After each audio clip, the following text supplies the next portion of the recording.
నమస్కారం ఘంటారావానికి స్వాగతం. ముందుగా ప్రధానాంశాలు. కాసేపట్లో దీపం 2 పథకం ప్రారంభించనున్న సీఎం. శ్రీకాకుళం జిల్లాలో లబ్ధిదారులకు గ్యాస్ అందజేత.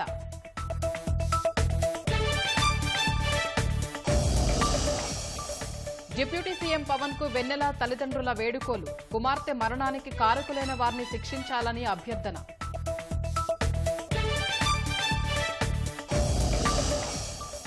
త్వరలోనే రెడ్ బుక్ 3వ చాప్టర్ ఓపెన్ చేస్తాం. తప్పు చేసిన వారు తప్పించుకోలేరని లోకేష్ హెచ్చరిక.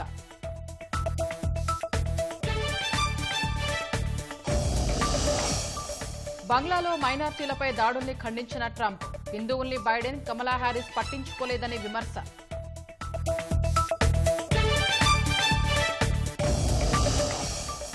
ఇజ్రాయెల్పై ప్రతిదాడులకు సిద్ధమైన ఇరాన్. సైనిక స్థావరాల్ని మట్టుబెట్టేందుకు దళాలు కసరత్తు.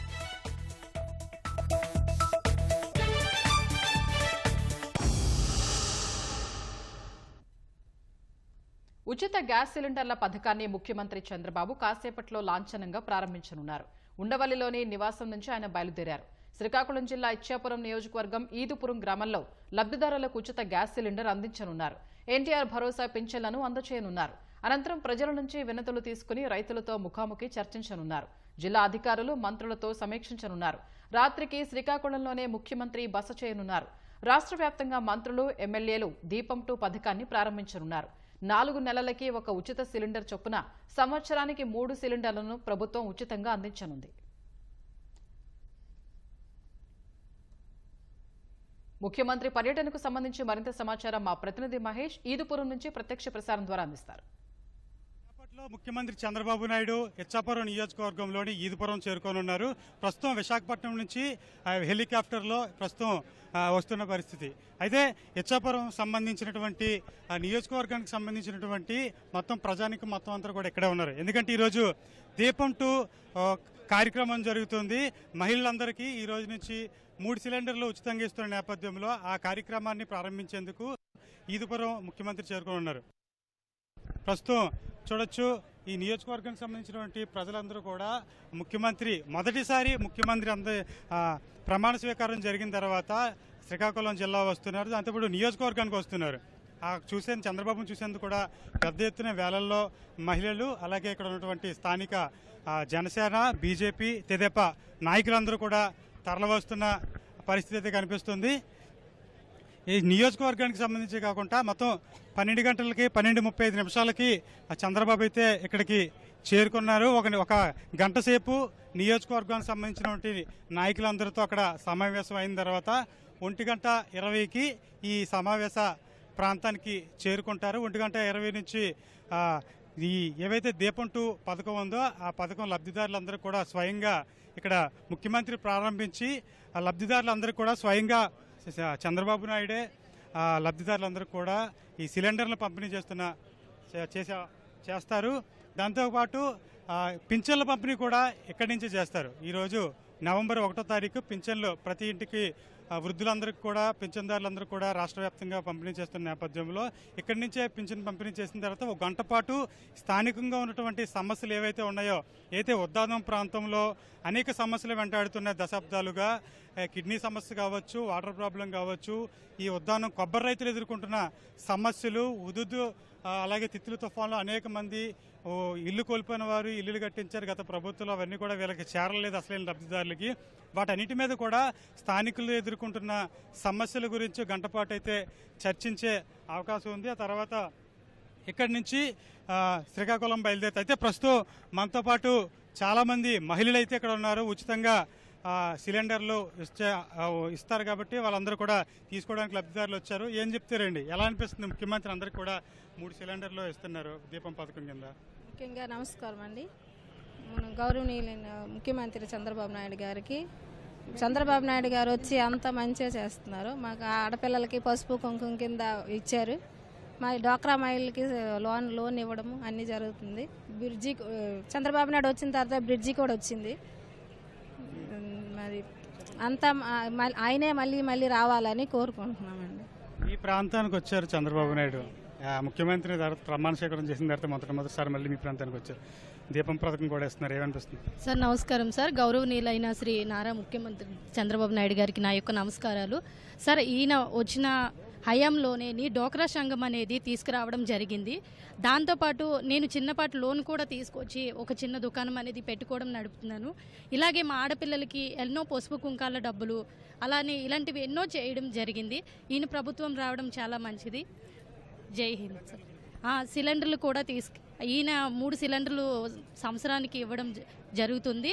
మాకు ఇలా సిలిండర్లు ఇవ్వడంలోన అంటే చాలా దూరం వెళ్ళి మేము కట్టెల పొయ్యి మీద తెచ్చి వండుకునే రోజులు కూడా ఉన్నాయి. ఇప్పుడు ఇంట్లోనే కూర్చొని అంటే చేసుకుంటున్నాం. దాంతోపాటు ఇప్పుడు అది సేవ్గా మాకు ఉపాధి పని అనేది కల్పించడం కూడా జరిగింది. ఈ సేవ్ మేము ఉపాధి పనికి కూడా ఉపయోగించుకుంటున్నాం. మాకు అంటే తక్కువ 230 నుంచి ఇలా డబ్బులు పడేవి, ఇప్పుడు 300కు పైగా అంటే జరుగుతుంది. ఈయన ప్రభుత్వం రావడం చాలా మంచిది. ఈయన రావాలని మళ్ళీ మేము కోరుకుంటున్నాం సార్. మీరేం చెప్తారండి? సార్ నమస్కారం. నా పేరు బోర సంధ్యారాణి, ఎక్స్ఎంపీటీసీ 2014 నుండి. 2014లో చాలా బాగా ప్రభుత్వం బాగా అన్ని పనులు చేసింది. మా ఊరికి చాలామంది ఏట్లో ఉండదు. ఏటి బ్రిడ్జి లేకపోవడం వల్ల చాలామంది పంట నష్టము మరి ఇలాగ వెళ్ళిపోవడము అన్నీ జరిగేది. చాలా మంది చనిపోయారు. 2014లో మా చంద్రబాబు నాయుడు హయాంలోనే శాంక్షన్ అవ్వడము, బ్రిడ్జి ఓపెన్ అవ్వడము చాలా ఈదుపురంకి అదే ఫస్ట్ అండి. అది ఉండడం వల్ల ఈదుపురము చాలా మంది మేలైంది. మరి ఈ 2014 తర్వాత 2019 మన వైసీపీ ప్రభుత్వం రాగాన బ్రిడ్జి అయిందన్న వెంటనే గాయ కట్టలేదండి.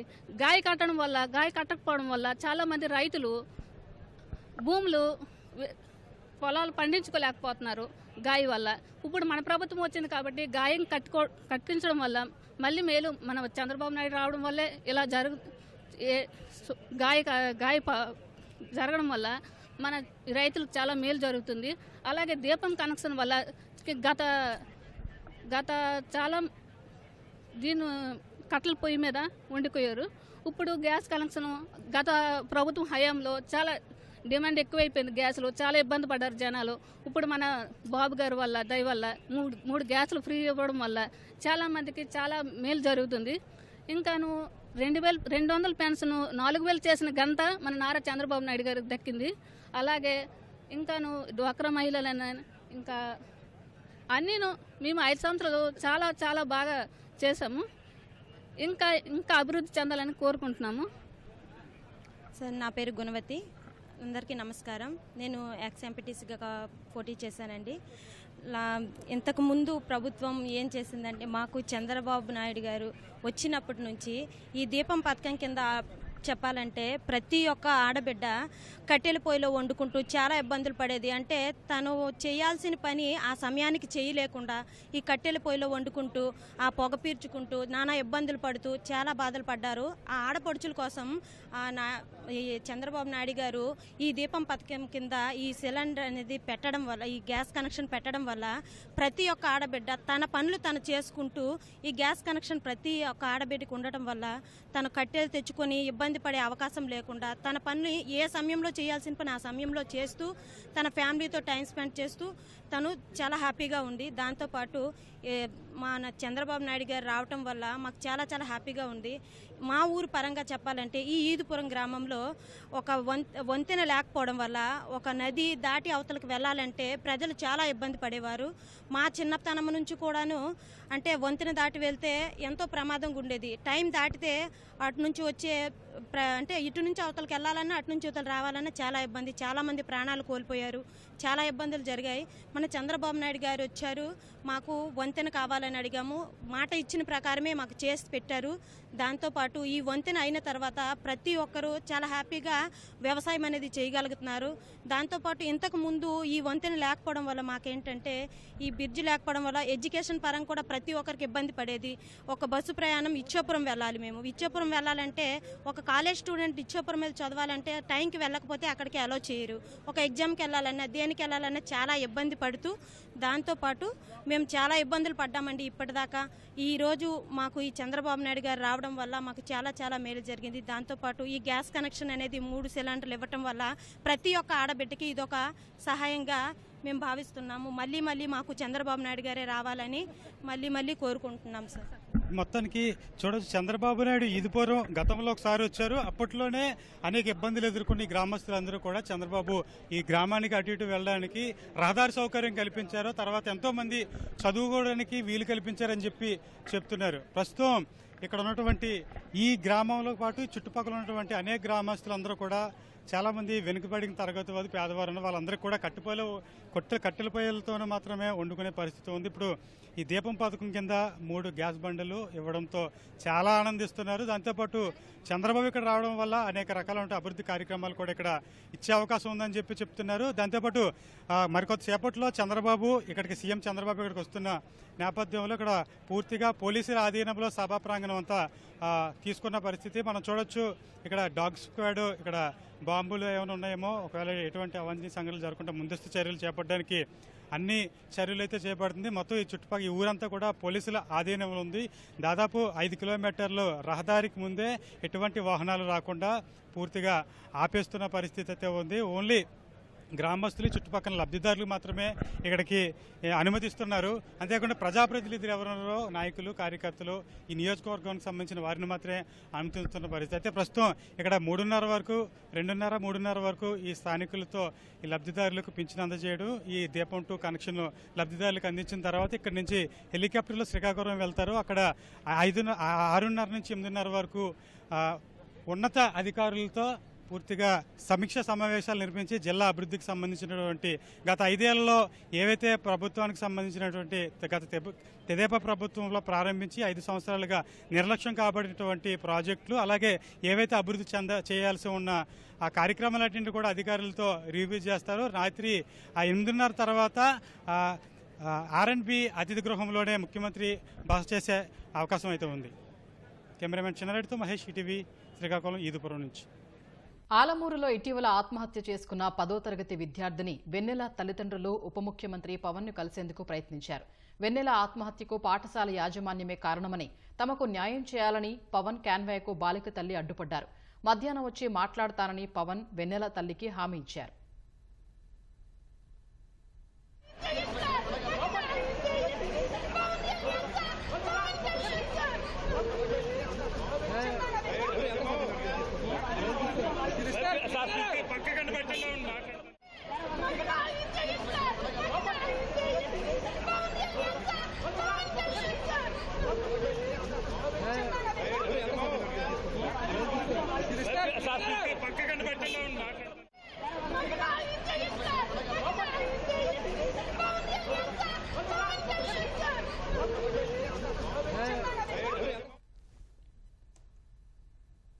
రెడ్ బుక్ లో ఇప్పటికే 2 చాప్టర్లు ఓపెన్ అయ్యాయని, త్వరలోనే 3వ చాప్టర్ కూడా తెరుస్తామని ఐటీ శాఖ మంత్రి నారా లోకేష్ స్పష్టం చేశారు. వైసీపీ పాలనలో తీవ్రంగా నష్టపోయిన రాష్ట్రాన్ని తిరిగి అభివృద్ధి పథంలో నిలబెట్టాలంటే పెద్ద ఎత్తున పెట్టుబడులు అవసరమన్నారు. అమెరికా పర్యటన చివరి రోజున అట్లాంటాలో ఎన్టీఆర్ విగ్రహాన్ని లోకేష్ ఆవిష్కరించారు. నారా లోకేష్ అమెరికా పర్యటన ముగించుకుని రాష్ట్రానికి తిరుగు పయనమయ్యారు. పెట్టుబడుల సాధన లక్ష్యంగా వారం రోజులు అమెరికాలో పర్యటించిన మంత్రి వివిధ సంస్థల ప్రతినిధులు, సీఈఓలతో భేటీ అయ్యారు. పవర్ పాయింట్ ప్రెజెంటేషన్ ద్వారా రాష్ట్రంలో పెట్టుబడులకు గల అవకాశాలను వివరించారు. చివరి రోజు అట్లాంటాలో పర్యటించిన లోకేష్ ఎన్టీఆర్ ట్రస్ట్ ఆధ్వర్యంలో ఏర్పాటు చేసిన 14 అడుగుల ఎన్టీఆర్ కాంస్య విగ్రహాన్ని ఆవిష్కరించారు. ఈ సందర్భంగా అభిమానులు హెలికాప్టర్ నుంచి గులాబీ రేకులు చల్లారు.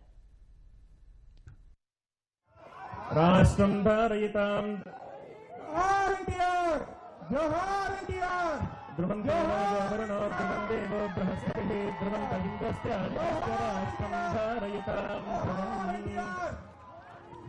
పుష్పమాలికాం ధారయిష్యే. ఓం యోపాం పుష్పం వేద పుష్పవాన్ ప్రజావాన్ పశుమాన్ భవతి. ఎన్టీఆర్ ఆశయాల్ని ముందుకు తీసుకెళ్లడంలో ఎప్పుడూ ముందుంటామని మంత్రి లోకేష్ తెలిపారు. ప్రవాస భారతీయుల్ని ఎన్ఆర్ఐలు అంటారు కానీ తాను మాత్రం మోస్ట్ రిలయబుల్ ఇండియన్ ఎంఆర్ఐ అని పిలుస్తానని చెప్పారు. ప్రపంచంలోకి ఎక్కడికి వెళ్ళినా తలెత్తుకుని తిరిగే పరిస్థితి వచ్చిందంటే దానికి కారణం ఎన్టీఆర్. గతంలో మనలందరినీ మెడ్రాసు అనేవారు. మనం మెడ్రాసులు కాదు తెలుగులో అని ఢిల్లీకి చెప్పిన వ్యక్తి ఎన్టీఆర్. భారతదేశానికి సంక్షేమం ఏంటో చేసి చూపించిన వ్యక్తి ఎన్టీఆర్. ఆయన పార్టీలో ఈరోజు మేమందరం ఉంటాం. ఆయన ఏ ఆశయాలతో అయితే 1982లో తెలుగుదేశం పార్టీని స్థాపించారో ఆ ఆశయాల్ని ముందరకు తీసుకెళ్తాం. ఈ రోజు మనందరికీ గర్వ కారణం. అలాంటి మహనీయుడు విగ్రహాన్ని ఈ రోజు అట్లాంటాలో ఆవిష్కరిస్తాం. నిజంగానే తెలుగు జాతి గర్వపడే విషయాన్ని ఈ సభాముఖం మీ అందరికీ నేను తెలుపుకుంటున్నాం. వెనిగండ్ల రాము, యార్లగడ్డ వెంకట్రావు సహకారంతో త్వరలోనే రెడ్ బుక్ లో 3వ చాప్టర్ తెరవనున్నట్లు మంత్రి లోకేష్ స్పష్టం చేశారు. చట్టాన్ని ఉల్లంఘించిన ఏ ఒక్కరిని వదిలిపెట్టమని హెచ్చరించారు. ఒక మాటలో చెప్పాలంటే రాష్ట్రం నాశనమైంది. ఇక్కడ అనేక మంది ఎన్ఆర్ఐలు కూడా గత సైకో ప్రభుత్వం బాధితులు. నిన్నగాక మొన్న కాలిఫోర్నియాలో ఒక ఆంటర్ప్రినర్ని కలిసా. అతను చెప్తుంటే నాకే చాలా బాధేసింది. అతను మన ప్రభుత్వం పిలిపించిన మేరకు వచ్చి అమరావతిలో కంపెనీ స్థాపించాడు. దాదాపు 500 కోట్ల రూపాయలు పెట్టుబడి పెట్టాడు. ప్రభుత్వం మారిన తర్వాత తెలిసిన వైకాపా ప్రభుత్వం ఏకంగా 50 కోట్లు ఇస్తాం, ఆ పరిశ్రమ నాకు ఇవ్వండి అని చెప్పారు.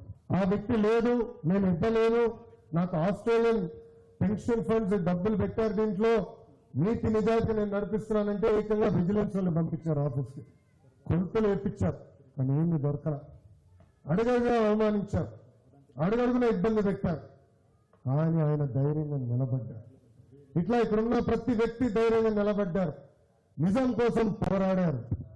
అందుకే ఈరోజు మార్పు వచ్చింది.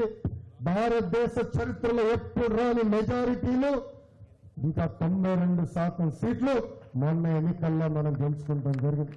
ఐటీ శాఖ మంత్రిగా నేను టాటా సన్స్ చైర్మన్ చంద్ర గారు కలిస్తే 90 నిమిషాలు విశాఖపట్నానికి టీసీఎస్ డెవలప్మెంట్ సెంటర్ నేను తీసుకొస్తానని చెప్పారు.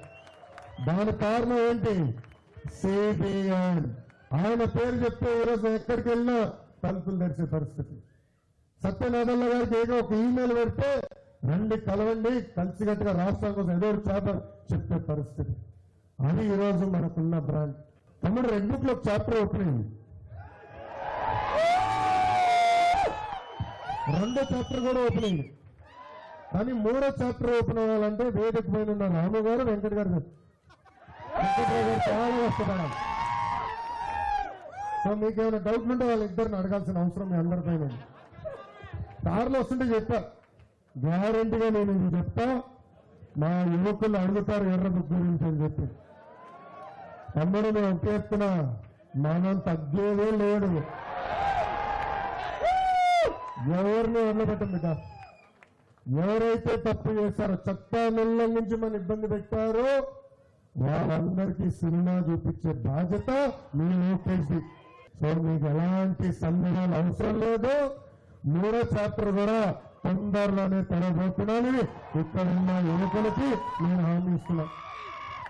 ఆ రోజే చెప్పా ఎర్ర బుక్ గురించి, కానీ ఆనాడు ఎక్కల ఇప్పుడు భయపడుతున్నారు, గుడ్ బుక్ తీసుకొస్తారంట.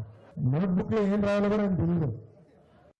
మూవింగ్ చేసి గడిచిన 5 ఏళ్లలో జగన్ రాష్ట్రాన్ని దౌర్భాగ్య స్థితికి తీసుకొచ్చారని ఎమ్మెల్యేలు మండిపడ్డారు. ఏపీ అభివృద్ధికి ప్రవాసాంధ్రులు తోడ్పాటు అందించాలని, అమరావతిలో పెట్టుబడులు పెట్టాలని ఆహ్వానించారు. ఇక్కడి నుంచే నేను డెవలప్ అయింది, మన గుడివాడకి ఏదో చేయాలని చెప్పి మీ అందరూ ఆశీర్వాదాలు లభించి మరి అనిపిస్తున్నాను. Future of AP, future of Telugu Desam party మన లోకేష్ ఒకే రోజు అతిపెద్ద ఇన్వెస్టర్స్ తోటి మీట్ అవుతున్నారు.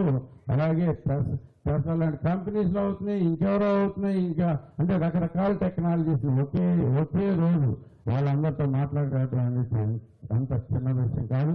జగన్మోహన్ రెడ్డి ప్రభుత్వం అమరావతిని మారుద్దామని చూస్తే దాన్ని ఇంచు కూడా కదలలేదు. దాని ప్రాసెస్ అలాంటిది అమరావతి. రాబోయే కాలంలో మీరు అమరావతిలో ఇన్వెస్ట్ చేసి అమరావతి ఈ 5 సంవత్సరాల్లోనే అమరావతి కంప్లీట్ అయిపోతుంది. అమరావతిలో మిమ్మల్ని ఇన్వెస్ట్ చేయమని కోరుతూ పరిస్థితుల్లో ఆంధ్రప్రదేశ్ రాష్ట్రంలో మహానుభావులు ఆస్తులో సమాన హక్కు స్త్రీలకు కల్పించారు. 80 తర్వాత పెళ్లి సాధన. కానీ దురదృష్టం మాజీ ముఖ్యమంత్రి మాత్రం అది పాటించట్లా. అది అతని దగ్గరకే ఉండేది. చట్టాన్ని గౌరవించడానికి, చట్ట పరిధిలో బతకడానికి లాయర్లు పెట్టుకుని బతికే దుస్థితి. ధర్మం లేనే లేదు. సొంత చెల్లికి తల్లికి ఇది మనం ఎక్కువ రాజకీయం మాట్లాడే వేదిక అవుతుంది. కానీ ఇక్కడ చూస్తుంటే ఆంధ్రప్రదేశ్ కనపడుతున్నట్టుంది, నగిరి కనపడతా ఉంటుంది ఇక్కడ. మీరు చూపిస్తున్న ఉత్సాహం కానీ ఉత్తేజం కానీ నిజంగా చెప్పాలంటే అక్కడ రిజల్ట్ కూడా ఇదే మాదిరిగా ప్రతిబింబించింది. 124 సీట్లు రావడం అనేది నిజంగా చెప్పాలంటే చాలా హార్డ్ వర్క్. లోకేష్ గారు యావత్ రాష్ట్రం అంతా నడిచారు. రాష్ట్ర భవిష్యత్తు అంతా కూడా ఖచ్చితంగా మంచిగా ఉంటుందని చెప్పడానికి ఈయన మన పక్కనే కూర్చున్నారు. ఈయన మంచి నడుపుతారని చెప్పేసి ఖచ్చితంగా మీకు మాటిస్తా ఉన్నా. మాకేమి పొలిటికల్ ఫ్యామిలీ కాదు, సామాన్యమైన కుటుంబం. ఫ్యామిలీ పరంగా కష్టపడి పైకి వచ్చిన వాళ్ళం. నేను ఎమ్మెల్యేగా, ఉదయ్ గారు ఎమ్మెల్యేగా గెలుపొంది ఇక్కడ ఈ రోజున నిల్చున్నానంటే అది మా నాయకుడు లోకేష్ బాబు గారి పాత్ర ఎంతో ఉంది. అందులో రెండు తట్టి ప్రోత్సహించారు. తెలుగువారు ప్రపంచాన్ని శాసించే స్థాయికి ఎదగాలన్నది చంద్రబాబు ఆశయమని లోకేష్ అన్నారు.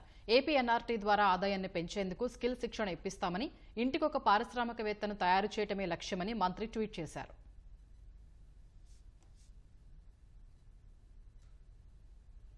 కృష్ణా జిల్లా పెనమలూరు నియోజకవర్గంలో నూతన రహదారులకు ఎమ్మెల్యే బోడే ప్రసాద్ శంకుస్థాపన చేశారు. ఉప ముఖ్యమంత్రి పవన్ కళ్యాణ్ చొరవతో 3,75 లక్షల రూపాయలతో కంకిపాడు నుంచి రొయ్యూరు వరకు నూతన రహదారుల పనుల్ని ప్రారంభించామన్నారు. నియోజకవర్గంలో ఇప్పటివరకు అభివృద్ధి పనులకు 40 కోట్ల రూపాయలు ఖర్చు చేశామన్నారు.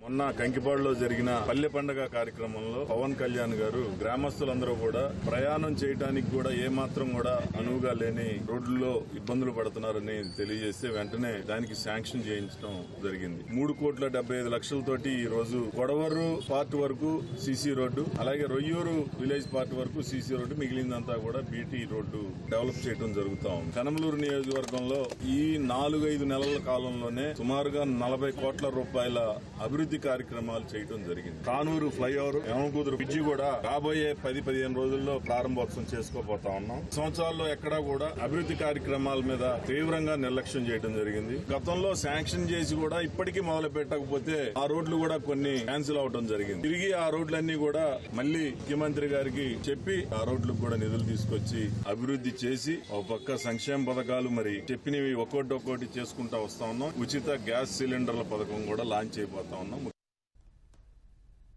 బంగ్లాదేశ్లో ఇటీవల హిందువులపై జరిగిన దాడుల్ని రిపబ్లికన్ పార్టీ అధ్యక్ష అభ్యర్థి డొనాల్డ్ ట్రంప్ తీవ్రంగా ఖండించారు. అధ్యక్ష ఎన్నికల్లో తాను గెలిస్తే భారత్తో అమెరికా సంబంధాల్ని మరింత పటిష్టం చేస్తానన్నారు. దీపావళి సందర్భంగా ప్రపంచవ్యాప్తంగా ఉన్న హిందువులకు ఆయన సోషల్ మీడియా వేదికగా శుభాకాంక్షలు చెప్పారు. అమెరికా అధ్యక్షుడు బైడెన్, ఉపాధ్యక్షురాలు కమలా హ్యారిస్ ప్రపంచంలోని హిందువుల్ని పట్టించుకోలేదని ధ్వజమెత్తారు. బంగ్లాలో అల్లరి మూకలు హిందువుల ఇళ్లు, వ్యాపారాల్ని దోపిడీ చేసి భయానక గందరగోళ పరిస్థితుల్ని సృష్టించాయన్న ట్రంప్ తన హయాంలో ఎప్పుడూ అలా జరగలేదని వివరించారు. రాడికల్ లెఫ్ట్ నుంచి ఎదురవుతున్న మత వ్యతిరేక ఎజెండా నుంచి హిందూ అమెరికన్లకు రక్షణ కల్పిస్తాం, హిందువుల స్వేచ్ఛ కోసం పోరాడతామన్నారు. ఇండియా సహా తన స్నేహితుడు ప్రధాని మోదీతో బలమైన భాగస్వామ్యాన్ని ఏర్పరచుకుంటామని పేర్కొన్నారు. కమలా గెలిస్తే అధిక పన్నులతో వారి చిన్న వ్యాపారాల్ని దెబ్బతీస్తారన్న ట్రంప్ తాను గెలిస్తే పన్నులు, నిబంధనల్లో కోత విధిస్తానన్నారు. దీపావళి పండుగ చెడుపై మంచి విజయం సాధించేలా చేస్తుందని నమ్ముతున్నట్లు ట్రంప్ వివరించారు. ఇజ్రాయెల్పై ఇరాన్ ప్రతిదాడులకు సిద్ధమైంది. ఇజ్రాయెల్పై ప్రతిదాడికి సిద్ధం చేయాలని Iran supreme leader Ayatollah Ali Khamenei తన దళాల్ని ఆదేశించినట్లు తెలుస్తోంది. ఇటీవల ఇజ్రాయెల్ ఇరాన్ సైనిక స్థావరాలు, క్షిపణి తయారీ కేంద్రాలే లక్ష్యంగా దాడులు చేసింది. ఆ ఘటనలో 4 వైమానిక దళ సిబ్బంది ప్రాణాలు కోల్పోయారు. క్షిపణి తయారీ కేంద్రాలపై దాడుల వల్ల ఆ దేశం భారీగా మందుగుండు సామాగ్రి, ఇతర మౌలిక సదుపాయాల్ని కోల్పోయింది. అందుకు ప్రతీకారం తీర్చుకుంటామని టెహ్రాన్ ఇప్పటికే హెచ్చరించింది. ఈ నేపథ్యంలో అలీ ఖమేనీ తన దళాలను దాడులకు సిద్ధం కావాలని ఆదేశించినట్లు సమాచారం. టెహరాన్ దళాలు టెల్ అవీవ్ సైనిక స్థావరాల జాబితాను రూపొందిస్తున్నట్లు అంతర్జాతీయ మీడియా తెలిపింది. ఇరాక్ భూభాగం నుంచి ఇరాన్ అనుకూల మిలిటెంట్ల ద్వారా దాడి చేయొచ్చని ఇజ్రాయెల్ నిఘా వర్గాలు భావిస్తున్నాయి. ఈసారి ఇరాన్ గనక తమపై దాడి చేస్తే ఆ దేశంలో గతంలో విడిచిపెట్టిన ప్రాంతాల్ని ధ్వంసం చేస్తామని ఇజ్రాయెల్ తెగేసి చెబుతోంది. తూర్పు లద్దాఖ్లోని వాస్తవాధీన రేఖ వెంబడి భారత్, చైనా బలగాలు సాధారణ పెట్రోలింగ్ ను పునః ప్రారంభించాయి. 2020లో తలెత్తిన సైనికుల ప్రత్యక్ష ఘర్షణ కారణంగా 4 ఏళ్లుగా నిలిచిపోయిన పెట్రోలింగ్ పునః ప్రారంభమైనట్లు రక్షణ వర్గాలు తెలిపాయి. ఇరు దేశాల సైన్యాలు ముందస్తుగా సమాచారం ఇచ్చిపుచ్చుకున్నాక డెప్సాంగ్, డమ్చోక్ ప్రాంతాల్లో పెట్రోలింగ్ నిర్వహించుకున్నట్లు పేర్కొన్నాయి. 2 దేశాలు చేసుకున్న ఒప్పందం ప్రకారం బుధవారం బలగాల ఉపసంహరణ ప్రక్రియ పూర్తయింది. ఈ నేపథ్యంలో దీపావళి సందర్భంగా చైనా, భారత సైనికులు నిన్న ఎల్ఏసీ వెంబడి గల 5 ప్రాంతాల్లో మిఠాయిలు కూడా పంచుకున్నారు. 2020లో గల్వాన్ లోయలో భారత్ చైనా సైనికుల మధ్య పెట్రోలింగ్ సమయంలో ఘర్షణ జరిగింది. ఆ ఘటనలో 20 మంది భారత సైనికులు ప్రాణాలు కోల్పోయారు. చైనా వైపు కూడా భారీగా ప్రాణనష్టం జరిగింది. ఆ తర్వాత ఆయా ప్రాంతాల్లో ఇరు దేశాలు భారీగా ఆయుధాలు బలగాల మోహరింపులు చేపట్టాయి. అదే క్రమంలో అనేక సైనిక దౌత్యపరమైన చర్చలు జరిగి డెప్సాంగ్, డెమ్చోక్ ప్రాంతాల్లో బలగాల ఉపసంహరణ ఒప్పందం కుదిరింది. మరికొన్ని చోట్ల ఒప్పందాలపై చర్చలు జరుగుతున్నాయి. దీపావళి సందర్భంగా దేశ రాజధాని ఢిల్లీలో కాలుష్యం అమాంతం పెరిగిపోయింది. కాలుష్య పొగ ఢిల్లీని కమ్మేసింది. ప్రభుత్వం 377 ఎన్ఫోర్స్మెంట్ టీంలు ఏర్పాటు చేసి బాణాసంచా నిషేధంపై అవగాహన కల్పించినా నగర వాసులు పట్టించుకోలేదు. ఫలితంగా గాలి నాణ్యత ఒక్కసారిగా పడిపోయింది. దృశ్యమానత తగ్గి రహదారులు, వాహనాలు కనిపించని పరిస్థితి నెలకొంది. ఆనంద్ విహార్లో ఉదయం 6 గంటల సమయంలో గాలి నాణ్యత సూచి 395 పాయింట్లకు చేరుకుంది. బురారి, ఆర్కేపురం, అశోక్ విహార్, మందిర్ మార్గ్, ఎయిర్పోర్ట్, జహంగీర్పూర్లోనూ AQI 350 పైనే ఉంది. నోయిడా, గజియాబాద్, గురుగ్రామ్లోనూ ఇలాంటి పరిస్థితి నెలకొంది. గత సంవత్సరం దీపావళి రోజున AQI 218 వద్ద నమోదు కాగా ఈసారి అది ప్రమాదకర స్థాయికి చేరింది. చాలా ప్రాంతాల్లో ఆస్తమా, ఇతర శ్వాసకోశ సమస్యల వ్యాధిగ్రస్తులు తీవ్రంగా ఇబ్బంది పడ్డారు. ప్రభుత్వ ఆదేశాల్ని ధిక్కరించి టపాసులు పేల్చిన వారిని గుర్తించి చట్టపరమైన చర్యలు తీసుకుంటామని అధికారులు హెచ్చరించారు. దీపావళి పండుగ నిర్వహించుకుంటూ ఉండగా స్కూటీపై వచ్చిన 2 వ్యక్తులు మామ అల్లుడిని కాల్చి చంపిన ఘటన దేశ రాజధాని ఢిల్లీలో జరిగింది. షహదారా ప్రాంతంలో రాత్రి 8 గంటలకు 44 ఏళ్ల ఆకాష్ శర్మ, అతడి అల్లుడు 16 ఏళ్ల రిషబ్, 10 ఏళ్ల కుమారుడు క్రిష్ కలిసి వారి ఇంటి ముందు బాణాసంచా కాలుస్తున్నారు. అదే సమయంలో స్కూటీపై వచ్చిన 2 వ్యక్తులు వారి ముందు ఆగారు.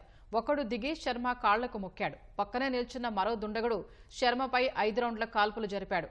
నిందితులు పారిపోతూ ఉండగా వెంబడించిన 16 ఏళ్ల బాలుడిని కాల్చి చంపారు. ఈ కేసులో ఒకరిని పోలీసులు అరెస్ట్ చేయగా మరొకరు పరారీలో ఉన్నారు. వ్యక్తిగత కక్షలే హత్యకు కారణమని పోలీసులు అనుమానిస్తున్నారు.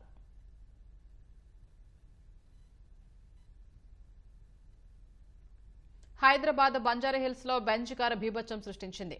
కేబీఆర్ పార్క్ ఫుట్పాత్ దాటి ప్రహరీ గ్రిల్స్ ధ్వంసం చేసుకుంటూ చెట్టును ఢీకొట్టి ఆగిపోయింది. ఎయిర్ బెలూన్స్ తెరుచుకోవటం వల్ల ప్రాణాపాయం తప్పింది. ప్రమాదానికి గల కారణమైన డ్రైవర్ కారు వదిలి పరారయ్యాడు. బెంచ్ కార్ నెంబర్ ప్లేట్ లేకపోవడంతో పోలీసులు దర్యాప్తు చేస్తున్నారు.